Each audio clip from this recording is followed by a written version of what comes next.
अस्सलामु अलैकुम रहमतुल्लाहि व बरकातुहू। मुहतरम नाज़रीन और सामीन, आज हम आप हजरात को बतला देंगे जादू किन लोगों पर ज़्यादा और आसानी से असरअंदाज हो जाता है। बहुत से लोग जादू टोने के मामले में कशमकश का शिकार हैं। कुछ तो जादू पर इस हद तक यकीन कर लेते हैं कि अपनी हर परेशानी का जिम्मेदार जादू टोने को करार देते हैं, लेकिन जो इसके बरक्स होते हैं उनके मुताबिक जादू जैसी किसी चीज़ का वजूद नहीं होता है, यानी वो जादू का ही इनकार कर देते हैं। वो कहते हैं जादू नाम की कोई चीज़ नहीं होती है और ऐसी बातें महज एक ढोंग होती है, क्योंकि बतौर मुसलमान हमारे लिए जादू की तासीर को मानना ज़रूरी है, क्योंकि ये बराह रास्त कुरान मजीद और मुतअद्दिद सही अहादीस से साबित है। जब कोई जादूगर किसी पर जादू करता है तो यूँ समझे कि जादूगर ने गलाजत और गंदगी उठाकर उसकी तरफ फेंक दी है, क्योंकि जादू गंदी चीज़ होती है। गलाजत और गंदगी से ही इसको हासिल किया जाता है और यह गलाजत वाली चीज़ ही होती है। जब भी कोई जादूगर गलाजत और गंदगी वाली उठाकर अब किसी की तरफ फेंक देता है, अब ये मुतअल्लिक़ा शख्स पर है कि वो उस गलाजत से किस कदर मुतासिर हुआ। सिर्फ उसकी ज़ात मुतासिर हुई है, यानी जादू सिर्फ उसी पर हुआ है, या उसकी फैमिली पर भी हुआ है, या फिर उसकी रहाइशगाह भी पलीदी का शिकार हुई है, यानी जहाँ वो रहता है जो उसका मकान है उस पर भी इसका असर हुआ है या नहीं, और अगर हुई है तो किस कदर हुई है।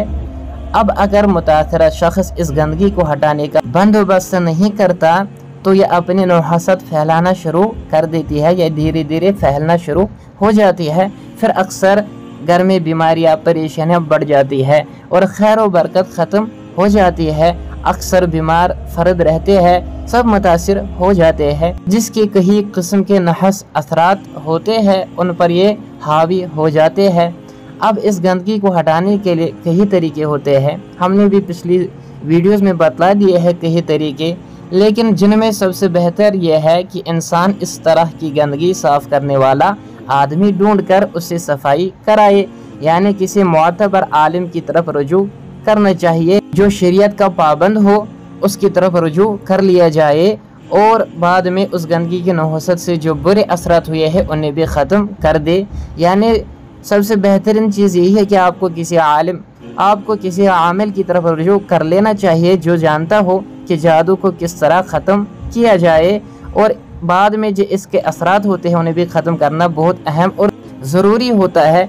क्योंकि मैंने बहुत मरतबा देखा है कि जादू ख़त्म हो गया, अगर उसका 1% भी असर बाकी रहता है तो वो फिर से बढ़ जाता है, और वो इसलिए उसके असरात भी ख़त्म कर देने चाहिए।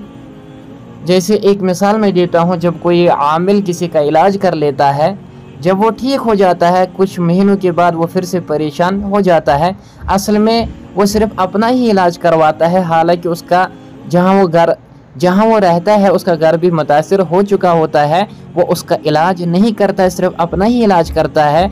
जो उसके ऊपर गंदगी लगी होती है वो तो ख़त्म हो जाती है, लेकिन जहाँ वो रहता है वहाँ भी वो गंदी चीज़ें पड़ी रहती है। इंसान जब साफ़ हो गया फिर वो वही खाता पीता सोता है उसी गंदगी वाली जगह पर, तो वो गंदगी फिर से उसके ऊपर असर दिखलाना शुरू हो जाती है। इसलिए चाहिए कि अपना भी इलाज करवाए और अपने घर का भी इलाज करवाए और जो भी असरात है वो ख़त्म हो जाए। दूसरी सूरत यह है कि इंसान खुद झाड़ू उठा ले, अगर ख़ुद सफाई करेगा तो वक्त ज़्यादा लग जाएगा, क्योंकि इस तर्ज की सफाई का आम इंसान को तजुर्बा नहीं होता है। इसलिए उसे ऐसी सफाई करने के लिए माहिरीन से पूछना चाहिए कि यहाँ कौन सा सुर्फ या साबन कितनी मिकदार में कितने दिन तक इस्तेमाल किया जाएगा तो मुकम्मल सफाई हो जाएगी। जो शख्स जादू का शिकार होने के बावजूद उसका इलाज ना करे, उसकी मिसाल ऐसी ही है जैसे कोई आप पर गलाजत फेंके और आप कहे मैं इस गलाजत को साफ़ नहीं करूँगा। अगर कोई बार बार जादू करे तो आप कहें मैं बार बार इलाज क्यों कराऊं, मैं तो सिर्फ एक बार गलाजत साफ़ करूँगा, बार बार की सफाई में नहीं करूँगा। हालांकि सफाई निस्फ़ ईमान है, हदीस पाक में आया है, और हदीस पाक में सफाई का लफ्ज़ इस्तेमाल हुआ है। ये वजाहत नहीं की गई कि ज़ाहिरी सफाई हो या बातनी या रूहानी। जादू टोने के मामले में बहुत सी गलत फहमियाँ भी बहुत आम है। मिसाल के तौर पर एक शख्स कहता है मुझ पर कोई जादू नहीं हो सकता, मैं तो 5 वक्त की नमाज पढ़ता हूँ। दूसरा कहता है मुझ पर नहीं हो सकता, मैं तो फ़लाँ सिलसिले में बैत हूँ, फ़लाँ बुज़ुर्ग से मेरी निस्बत है, फ़लाँ तहरीक से मेरा ताल्लुक़ है। ऐसे लोग भूल जाते हैं कि तमाम कायनात से अफजल हस्ती मोहम्मद मुस्तफ़ा सल्लल्लाहु अलैहि वसल्लम पर भी जादू असर अंदाज हो गया है। इसलिए चाहिए कि जादू का इलाज जल्दी से जल्दी कर दिया जाए ताकि आपको बाद में किसी मुश्किलात का सामना ना करना पड़े। अल्लाह ताला हमें हर शर से महफूज फरमाए, आमीन।